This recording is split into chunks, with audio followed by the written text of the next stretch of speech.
Hello friends, fast study में आपका स्वागत है। तो आज हम लोग पढ़ेंगे प्रश्नावली 3.3 दो चर वाले रैखिक समीकरण का। ये प्रश्नावली 3.3 है। तो पहला क्वेश्चन इसमें दिया है कि निम्नलिखित रैखिक समीकरण युग्म को प्रतिस्थापन विधि से हल कीजिए। कुछ क्वेश्चन नीचे दिया गया है, उसको प्रतिस्थापन विधि से हल करना है। जैसे कि आपको दिख रहा है 3, 4, 5, 6 क्वेश्चन है और इन सभी क्वेश्चन को हम लोग को प्रतिस्थापन विधि से हल करना है। तो पहला क्वेश्चन क्या है, x + y = 14 और सेकेंड समीकरण है x - y = 4, यानी कि ये समीकरण नंबर 1 और ये 2 है। इन दोनों को हमें प्रतिस्थापन विधि से सॉल्व करना है। चलिए चलते हैं। प्रतिस्थापन विधि क्या होता है, कैसे होता है, इसमें क्या करना होता है, पूरा डिटेल मैं आप लोगों को बता देता हूँ सबसे पहले, उसके बाद हम लोग हल करेंगे। तो यहाँ आप देखिए स्पष्ट शब्दों में लिखा है नोट में कि प्रतिलोपन या प्रतिस्थापन एक ही विधि है।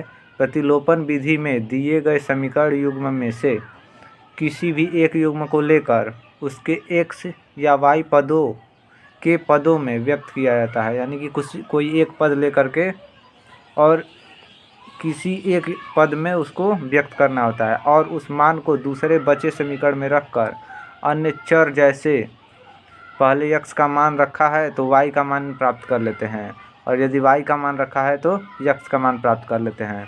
फिर इस मान को पुनः पहले वाले समीकरण में रखकर दूसरे चर का मान प्राप्त कर लेते हैं।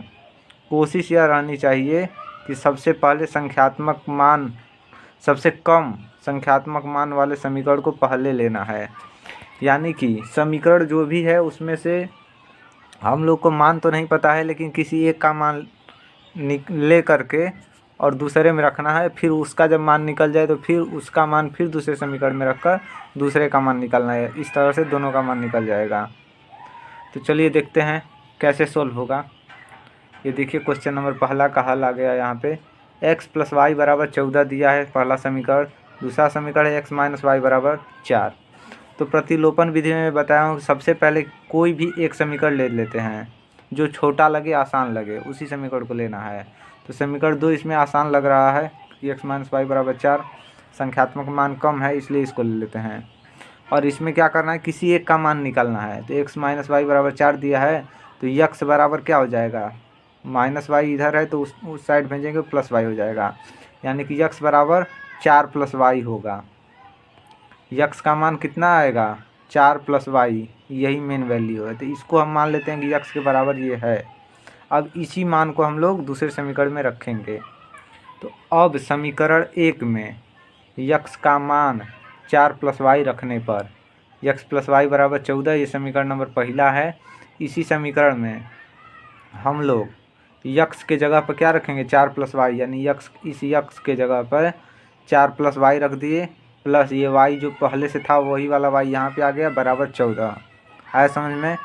अब क्या करना है, कोष्टक से इसको बाहर निकालेंगे तो 4 और प्लस y, यानी 1y और 2y, 1y और 1y दोनों जोड़ के क्या हो जाएगा, 2y हो जाएगा, प्लस 2y = 14। अब यहाँ पे इस 4 को हम लोग इस साइड भेज देंगे, बराबर के इस साइड, ताकि जोड़ने घटाने में आसानी रहे। तो 2y यही वाला है और बराबर यहाँ से आ गया 14, तो वही सेम बराबर के उधर जैसे ही वैसे ही है। ये 4 प्लस वाला जो है इसको हम उधर भेजेंगे तो माइनस में हो जाएगा। तो 2y बराबर क्या हो जाएगा, 10। 2y बराबर 10 हो जाएगा, 14 में से 4 जाएगा, 10 बचा। तो y बराबर 10/2 यानी कि 5। y का मान हम लोग क्या मिला, 5 मिला। अब यहाँ हमने y का मान प्राप्त कर लिया है, जिसे हम पुनः समीकरण 2 में रखेंगे और x का मान प्राप्त कर लेंगे। ठीक। और y का मान तो हमें पता हो गया, 5 होता है यहाँ पे। तो अब y का मान समीकरण 2 में रखने पर, समीकरण 2 में जब हम भी y का मान रखेंगे तो x का मान आएगा। x बराबर क्या है, 4 + y, ये हम लोग का तीसरा समीकरण बना है। तीसरा समीकरण बना था ना, x बराबर 4 + y, इसमें भी रखेंगे तो भी आ जाएगा। तो x बराबर 4 और प्लस y का मान 5, यानी कि 9 आ गया आंसर। यानी x का मान 9 आ गया और y का मान 5 पहले हम लोग निकाल चुके हैं। तो दोनों का मान पता चल गया, x बराबर 9 होगा और y बराबर 5 होगा। आंसर कंप्लीट हुआ। तो यही है प्रतिस्थापन विधि। इसमें कुछ ज़्यादा कुछ नहीं करना है, बस ऐसे ही सॉल्व करना है, एक का मान करके और दूसरे में फिर सॉल्व करना है। अब ये क्वेश्चन दिया है दूसरा में थोड़ा डिफिकल्ट दिया है। पहला समीकरण तो सिंपल है, दूसरा में क्या हुआ है, s/3 + t/2 दे दिया है तो स्टूडेंट क्या है, घबरा जाते हैं। इसको कुछ नहीं करना है, 6 से गुणा कर दीजिए। अब 6 से गुणा क्यों करेंगे, क्योंकि इन दोनों का लसाअ 6 है, तो 6 है तो 6 से सब में गुणा करेंगे, 6 से इसमें करेंगे, 3 दूना 6, 2s आएगा। उसके बाद t/2 में 6 से गुणा करेंगे तो 2 3 6 3, यानी कि 3t आएगा, 2s + 3t, और 6 से इसमें गुणा करेंगे तो 36 आया ना, 6 के 36। तो ये समीकरण जो है टूट के आसान बन गया। ये जो इस रूप में था इसको तोड़ के आसान बना लिए, क्यों, ताकि बनाने में आसानी हो। अब संख्यात्मक मान इन दोनों समीकरण में किस में कम है, तो इसमें कम है, पहले वाले में। तो पहले वाले को लेकर हम तोड़ेंगे समीकरण 1 से, यस माइनस टी बराबर 3। अब यस का मान निकाल लेंगे तो 3 + टी, टी उधर जाएगा तो प्लस में हो जाएगा, इधर माइनस में है। अब यस का मान समीकरण 2 में रखेंगे। यस का मान हम लोग को पता हो गया कि 3t होगा, पता हो गया ना। तो अब यस का मान हम लोग समीकरण 2 में रखेंगे। समीकरण 2 ये था 2s + 3t = 36। तो यस का मान हम लोग को क्या आया है, 3 + t आया है ना। यही 3 + t यस के जगह पे रखना है, 2 जहाँ है वहीं पे रख दिए, यस के जगह पे 3 + t रख दिए। ये प्लस वाला वैल्यू यहाँ पे आ गया और 3t जैसे कि वैसे उतार दिए, बराबर 36। ठीक, कुछ नहीं करना है, सेम वैसे ही बस मान रखना है। 2 से 3 में गुणा हो, 3 दूना 6, प्लस 2 से t में गुणा होगा तो 2t + 3t = 36। आ रहा समझ में, 6 वही उतर गया। अब 2t और 3t मिलके 5t हो जाएगा, 6 + 5t = 36। 5t = 36 - 6, ये +6 है, उधर जाएगा तो -6 हो जाएगा।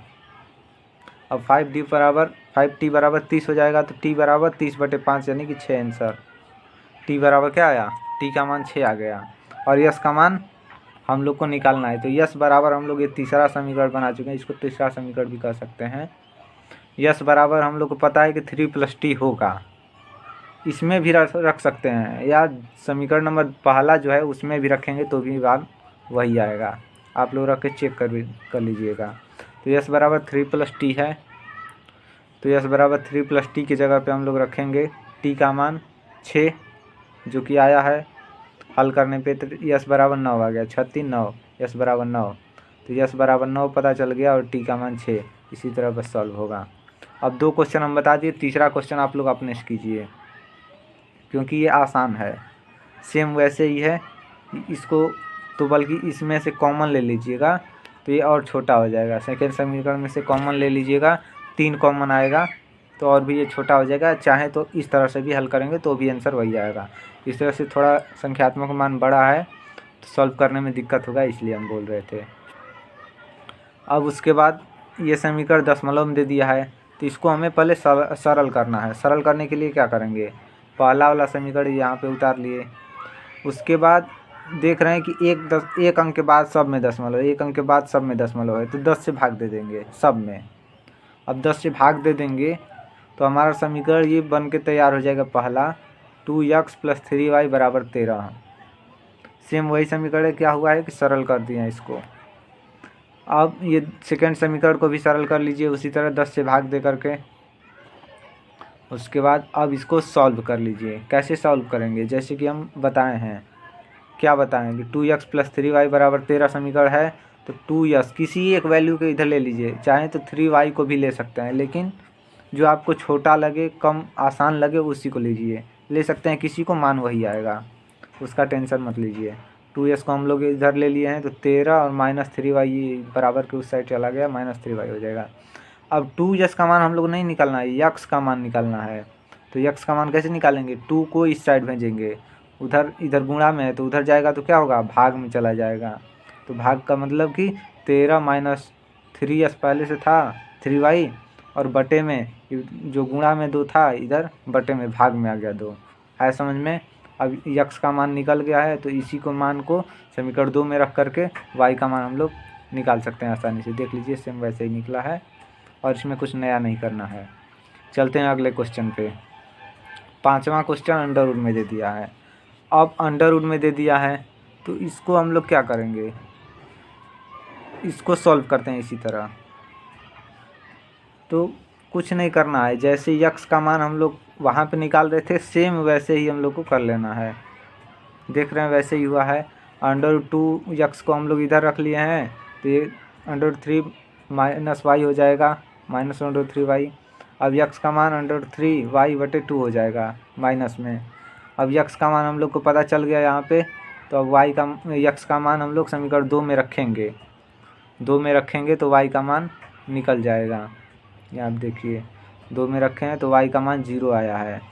अब y का मान समीकरण 1 में रखेंगे, फिर से y का मान समीकरण 1 में रखेंगे तो x का मान निकल आएगा, x का मान भी 0 आया है। अतः दिए गए रैखिक समीकरण युग्म का हल है, और x बराबर 0 और y बराबर भी 0, मान निकल गया। चलते हैं अगले 6वें क्वेश्चन पे। 6वां क्वेश्चन भी दिया है जटिल रूप में, इसको हम लोग को सरल बनाना है।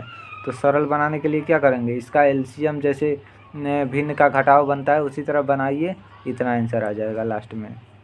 बना के देखिए तो सही, एक बार ट्राई कीजिए। आता है ना, ज़रूर आता होगा क्योंकि आप लोग 10वीं क्लास के स्टूडेंट हैं। तो भिन्न का घटाव है, सेम वैसे ही कीजिए तो आपका सरल होने के बाद समीकरण इस रूप में आ जाएगा। समीकरण नंबर, इसको भी सॉल्व कर लीजिएगा तो ये समीकरण नंबर 2 आ जाएगा। हमें देखिए फास्ट पढ़ाना है क्योंकि बहुत बच्चे जो हैं बोरिंग होने लगते हैं, उन्हें ये सब आता है, ये सब छोटी छोटी बातें हैं। और यदि मैं यहाँ पे लिख के बताने लगूँ तो वीडियो बहुत लंबा हो जाएगा, लोग देखेंगे ही नहीं। तो मैं चाहता हूँ कि ऐसा बनाऊँ ताकि सब लोग देखें। आप अपने से कीजिएगा तो आपका नॉलेज भी बढ़ेगा, और दूसरी बात कि आपको डाटा वगैरह कम लगेगा, कम समय में आप लोग ज़्यादा सीख सकिएगा। आपको जो चीज़ आता है वो चीज़ मैं बता के टाइम पास नहीं करना चाहता, इसलिए मैं नहीं बता रहा हूँ। ये सब चीज़ आप लोग को आता है, आप लोग बना सकते हैं। तो इसलिए जो मेन कठिन चीज़ें हैं उन्हें मैं बता रहा हूँ, ताकि आप जल्दी से सीखें और ख़ुद से प्रैक्टिस करें। फिर जब नहीं आएगा तो फिर दोबारा देख लीजिएगा कैसे हो रहा है। यहाँ पे PDF के रूप में मैंने दे दिया है। यहाँ आप देखिए समीकरण दूसरा ले लिए हैं, उसी तरह यक्स का मान निकाल करके और समीकरण 1 में रख दिया गया है। समीकरण 1 में रखने के बाद मान y बराबर 3 आ गया, और यक्स का मान पहले से 2 आया है, y बराबर 3, यक्स बराबर 2। समीकरण सॉल्व हो गया। देख लीजिए कैसे सॉल्व हुआ है। नहीं समझ में आएगा, नहीं बनेगा, यहाँ पे आके देख लीजिएगा कहाँ से कौन सा मान आया है। नहीं समझ में आएगा फिर भी हमें कमेंट कर दीजिएगा, मैं आप लोगों को पर्सनल आपको वो क्वेश्चन सॉल्व करके बता दूंगा कैसे आया है मान। ईमेल आईडी मेरा जुड़ा हुआ है, वहाँ से मैसेज भेज दीजिएगा। दूसरा क्वेश्चन है 2x + 3y बराबर 11 और 2x - 4y बराबर 24 को हल कीजिए और इसमें यम का मान ज्ञात कीजिए, जिससे y बराबर mx + 3 हो। यानी कि समीकरण नंबर 1 और समीकरण नंबर 2 दिया हुआ है। अब इसमें यम का मान ज्ञात करना है। यम का मान ज्ञात करना है, जहाँ पे ये समीकरण दिया है y बराबर mx + 3 है। तो 2 समीकरण हम लोग को दिया है, इसी को हम लोग सॉल्व करेंगे और यक्स का पहले मान निकालेंगे, यक्स और वाई का। जब यक्स वाई का मान निकाल लेंगे तो हमें यम का मान यहाँ से निकल जाएगा। तो इसमें भी कुछ नहीं करना है, यक्स वाई का मान आप लोग निकालिए। ये प्रतिस्थापन विधि है जो अभी अभी हम बताए हैं, इसी विधि से आपको अभी सॉल्व करना है इस चैप्टर में। उसके बाद अगले चैप्टर में जिस विधि से कहेगा उसी विधि से हम लोग आगे बढ़ेंगे। तो समीकरण हम लोग का यही वाला है। पहला समीकरण ले लिए हैं और 2x को इधर रख करके 3y को उधर भेज दिए, यक्स का मान निकल गया 11 - 3y/2। समीकरण नंबर 3 बन गया। बताए थे ना कि इसको तीसरा समीकरण भी मान सकते हैं आप लोग, तो यहाँ पे मान लिया गया है। अब यक्स का मान समीकरण 2 में रख देंगे, यक्स का मान समीकरण 2 में रखेंगे तो y बराबर 5 निकल के आ गया। यहाँ पे देखिए y बराबर 5 आ गया। अब इसको हम लोग समीकरण 3 में रख देंगे, y बराबर 5 आया, इसको समीकरण 3 में रखेंगे तो हमारा यक्स का मान भी निकल आएगा। यक्स बराबर ये देखिए -2 निकल के आ गया, यक्स बराबर -2, y बराबर 5। अब यक्स और y का मान निकल गया, ये तो निकल गया। आप बिना इस पे देखे आप खुद से भी निकाल सकते हैं यक्स वाई का मान। हम इतना अच्छे तरीके से समझा दिए हैं कि हमें विश्वास है कि आप लोग इसको सॉल्व कर लेंगे। तो अब यम का मान निकालना है। तो समीकरण दिया था कि y बराबर mx+3 होता है और हमें यम का मान निकाल के बताइए। तो x और y और x दोनों का मान हमें पता है, उसी में 3 को जोड़ना है। यानी कि y का मान पता है, x का मान पता है, तो हम लोग यम का मान तो निकाल ही सकते हैं। क्या पता है, y की जगह पे 5 रख दीजिए, m जहाँ पे है वहीं पे रख दीजिए। x का मान -2 आया तो उसको रख लीजिए, +3 हुआ। 5 को ऐसे ही देखिए उतार दिया गया है। अब 2 से m में गुणा होगा 2m, माइनस में है तो माइनस में, माइनस प्लस माइनस हो जाएगा, तो -2m और +3 वैसे ही आ गया। -2m को उधर ही रख दिया गया, 3 को इधर भेज दिए हैं। 3 को इधर भेजेंगे तो क्या हो जाएगा, -2m बराबर 5 और ये +3 है, इधर आएगा तो -3, यानी कि -2m बराबर 2। अब यहाँ पे कन्फ्यूज़न होगा कि ये तो बराबर के इस साइड आ गया है 2m। अरे भैया वो नहीं आया है, ये 3 प्लस जो है ना, इसको इधर भेजा गया तो -3 हुआ है। अब कहेंगे कि ये 5 -3 इस साइड लिखना चाहिए, इसको इस साइड लिखना चाहिए, ऐसा क्यों आप उल्टा लिख दिए हैं? तो इससे कोई मतलब नहीं है। आप 2 बराबर 2 इधर लिखिए, चाहे ये वाला 2 जो है इसको इस साइड लिखिए, चाहे इसको इस साइड लिखिए। हम कहेंगे कि x का मान बराबर है y के, तो x बराबर y लिख सकते हैं। लेकिन इसको ऐसे भी लिख सकते हैं, y बराबर x, क्योंकि दोनों का मान बराबर है, तो किसी को किधर भी लिखिए, उससे कोई मतलब नहीं है। बस चिन्ह नहीं बदलना चाहिए, चिन्ह को हमेशा ध्यान में रखना है। तो वही हुआ है यहाँ पे, -2m बराबर 2, 5 में से 3 गया, 2 बचेगा, तो m बराबर -1 क्वेश्चन का आंसर आ गया। यम का मान पूछ रहा था और यम का मान हम लोग निकाल लिए। चलते हैं तीसरे क्वेश्चन पे। निम्नलिखित संख्याओं में रैखिक समीकरण युग्म बनाइए और उनके हल प्रतिस्थापन विधि द्वारा ज्ञात कीजिए। अब यहाँ पे क्या दिया है कि समस्या है, मतलब कोई भी क्वेश्चन है जिसको लैंग्वेज रूप में लिखा गया है और इससे समीकरण बनाने के बाद प्रतिस्थापन विधि से हम लोग को हल करना है। ठीक, तो क्वेश्चन दिया है कि 2 संख्याओं का अंतर 26 है। 2 संख्याओं का अंतर 26 है, एक संख्या दूसरी संख्या से 3 गुनी है, तो उन्हें ज्ञात कीजिए। अब मान लीजिए कि पहली संख्या x, हमें कुछ पता ही नहीं है कि कौन सी संख्या है। 2 संख्या इतना है पता है कि 2 संख्या है, तो कुछ भी नहीं पता है, तो मान लेते हैं पहली संख्या x और दूसरी संख्या y। अब दोनों संख्याओं का अंतर बोल रहा है कि 26 है, तो हम लोग पहली स्थिति में क्या करेंगे, x माइनस y बराबर 26, दोनों संख्याओं का अंतर। मान लीजिए कि x, मान लीजिए कुछ भी, y को भी बड़ा मान सकते हैं। हम यहाँ पे मान लिए कि x बड़ा है, तो x में से y को हटाएंगे तो 26 आएगा, मतलब कि x और y का अंतर 26 है। समीकरण नंबर 1 हम लोग का बन गया। दूसरी स्थिति में क्या कह रहा है कि एक संख्या दूसरे से बड़ी है, तो हम लोग यहाँ पे x में से y को घटाएं, मतलब कि कहने का मतलब है कि x यहाँ पे हम लोग बड़ा माने हैं, x को बड़ा माने हैं, तभी तो y को घटाने के बाद भी 26 बच रहा है। अभी x में से y को घटाए हैं तो 26 बच रहा है, इसका मतलब x बड़ा है। तो x बड़ा है y से, कितना बड़ा है दूसरी स्थिति में दिया है, तो 3 गुना, मतलब 3 से y में गुणा कर देंगे तब x के बराबर होगा। अभी 3 से y में गुणा करेंगे तब जाके x के बराबर होगा। आया समझ में? तो ये हम लोग का बन गया समीकरण नंबर 2। अब x बराबर यहाँ पे निकल गया 3y, तो x का मान हम लोग को पता चल गया 3y के बराबर है। अब x का मान हम लोग समीकरण 1 में रखेंगे। समीकरण 1 ये वाला है, x माइनस वाई बराबर 26। अब x के जगह पे 3y रख देंगे, x के जगह पे 3y रख दिए, माइनस वाई ये अपने स्थान पे है, बराबर 26 अपने स्थान पे है। अब यहाँ पे 3y माइनस वाई कितना हो जाएगा, 2y, 3y में से 1y घटेगा तो 2y बराबर 26, तो y बराबर 13 आ गया। तो y का मान 13 आ गया, तो x का मान भी हम निकाल सकते हैं। x बराबर 3y हम लोग निकाले थे समीकरण में, दूसरा समीकरण यही है। तो x बराबर 3 गुणे y का मान 13, 13 39, x का मान 39 आ गया। मतलब पहली संख्या 39 और दूसरी संख्या 13 है। पहली संख्या 39 और दूसरी संख्या 13। अब पहली संख्या हम लोग x माने हैं तो 39 ये तो ये है, और दूसरी संख्या y माने हैं तो इसका मान 13 आया है। तो क्या दोनों का अंतर 26 है? तो घटा के देख लीजिए, है 26। और दूसरी बात कि एक संख्या दूसरी से 3 गुनी है, तो 13 तियाँ 39, 3 गुना है कि नहीं है, तो सही हुआ ना आंसर। दूसरा क्वेश्चन हम लोग देखते हैं। और वीडियो को लाइक वाइक करते रहिए भैया, इतना मेहनत करता हूँ मैं यार आप लोगों के लिए। आप एक लाइक सब्सक्राइब कुछ नहीं कर सकते, शेयर भी कीजिए अपने दोस्तों के साथ ताकि उनको भी पता चले ये क्वेश्चन। अब देखते हैं दूसरा क्वेश्चन। दो संपूरक कोणों में बड़ा कोण छोटे कोण से 18 डिग्री अधिक है। बड़ा कोण छोटे कोण से 18 डिग्री अधिक है, ठीक।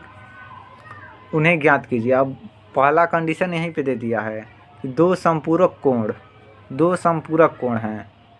मतलब क्या हुआ, संपूरक का मतलब 180 डिग्री होता है।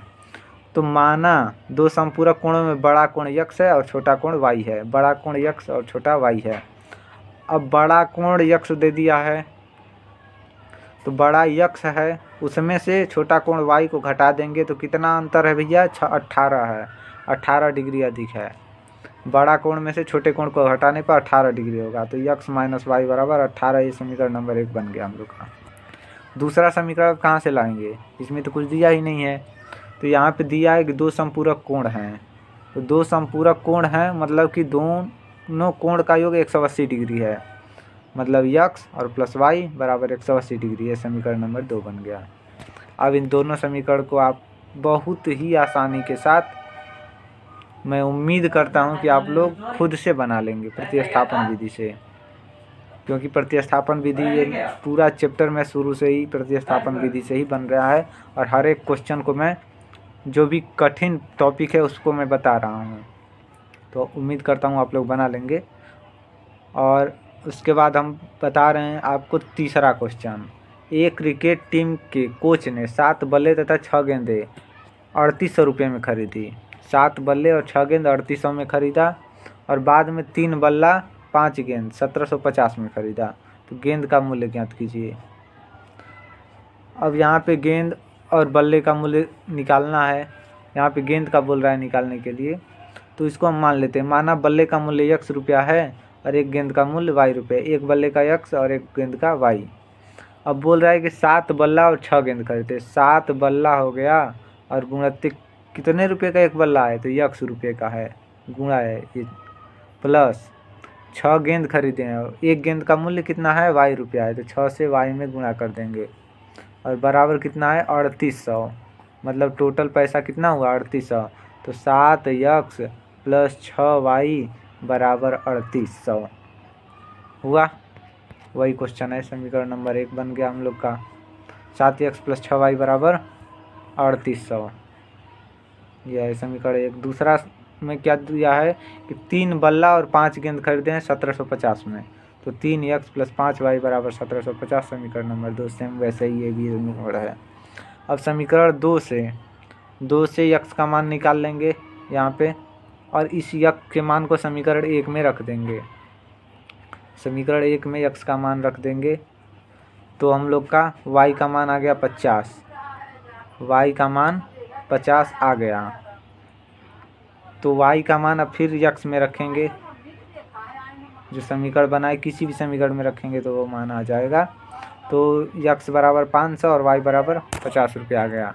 और तब बल्ले का मूल्य कितना 500 रुपये है, तथा गेंद का मूल्य 50 रुपये होगा। ये क्वेश्चन भी सॉल्व हो गया।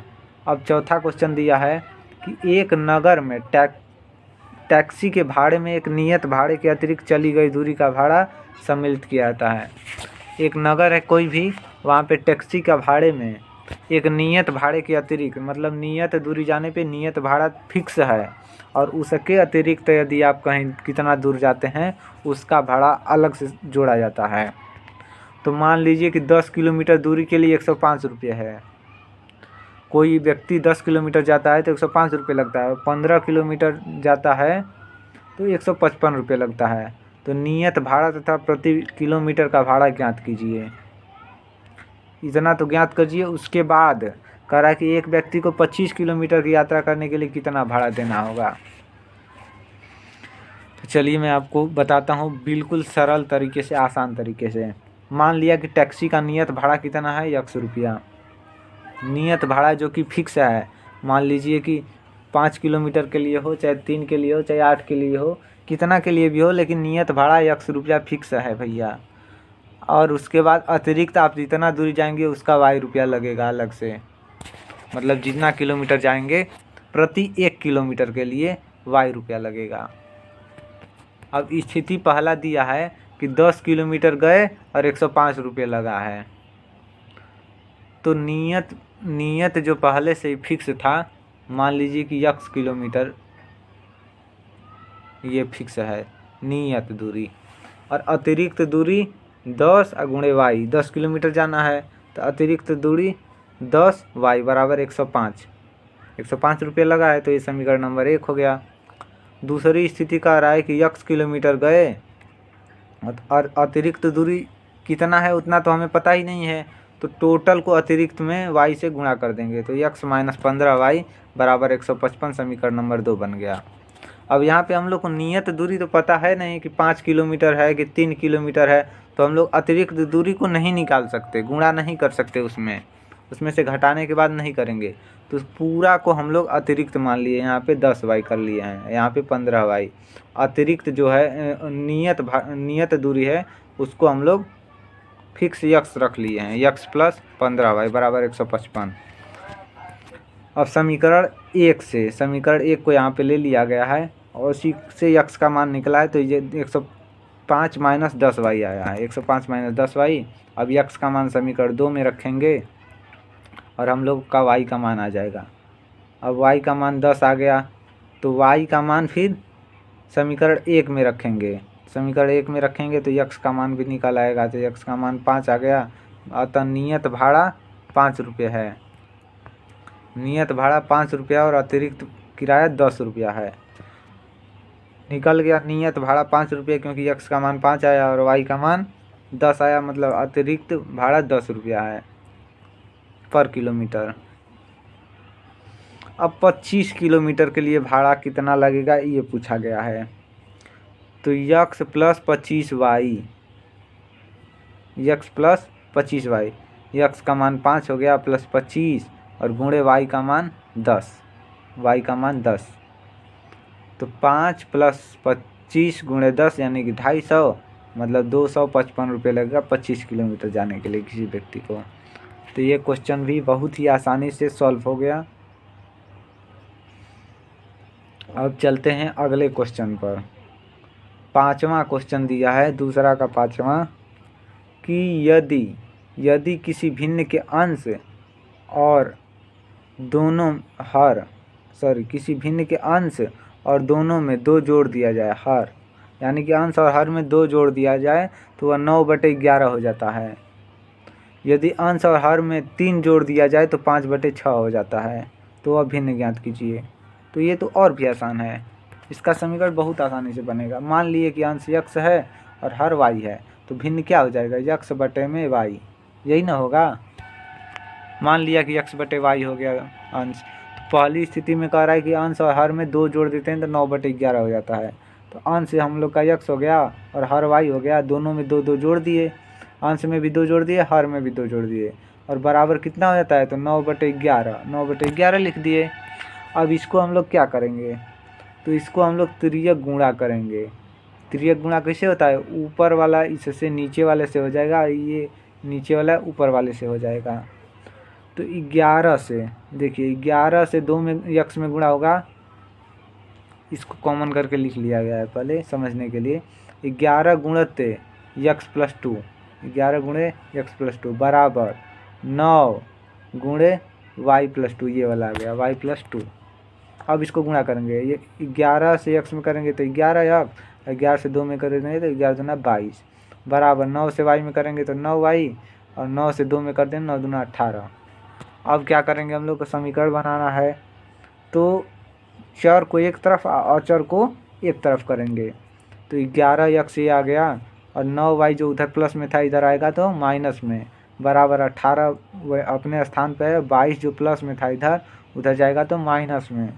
तो 11x माइनस 9y बराबर -4, ये समीकरण नंबर 1 बन गया। थोड़ा कैलकुलेशन है इसमें, लेकिन ये समीकरण बहुत आसानी से बन जाएगा। 11x माइनस 9y बराबर -4, समीकरण नंबर 1 बन गया। समीकरण 2 में क्या है, कह रहा है कि अंश और हर दोनों में 3 जोड़ते हैं तो 9/11 हो जाता है। तो अंश में 3 जोड़ दिया, हर में 3 जोड़ दिया, और सॉरी यहाँ पे गलत लिखा है, ये 9/11 नहीं रहेगा, यहाँ पे 5/6 रहेगा, ये गलत लिखा है 5/6। 3 जोड़ने पर 5/6 होता है, क्वेश्चन में 5/6 लिखा है, यहाँ पे गलत कर दिया थोड़ा सा। या अब 6 से इसमें गुणा करेंगे और 5 से इसमें गुणा करेंगे, तो कीजिए 6 गुणे x + 3 बराबर 5 गुणे y + 3। 6 से x में करेंगे 6x, 6 से 3 में गुणे करेंगे तो 6 का 18, 5 से y में 5y, और 5 से 3 में करेंगे 5 × 15। आया समझ में। अब 6x यहीं पे है, 5y को इस तरफ लाएंगे तो प्लस में, इधर जाएगा तो माइनस में, -5y हो जाएगा बराबर 15 अपने जगह पे है, 18 प्लस में उधर जाएगा तो -18 हो जाएगा। तो 6x - 5y बराबर -3। 15 में से 18 घटेगा तो -3, समीकरण नंबर 2 बन गया। अब समीकरण 2 से सेम वही विधि है, फिर से आ जाएगा। समीकरण 2 को तोड़ के y का मान निकाल लिए, और y का मान समीकरण 1 में रख के x का मान निकाल लेंगे। x का मान 7 आ गया। अब x का मान y के मान में फिर से रखेंगे तो हम लोग का y का मान 9 आ गया।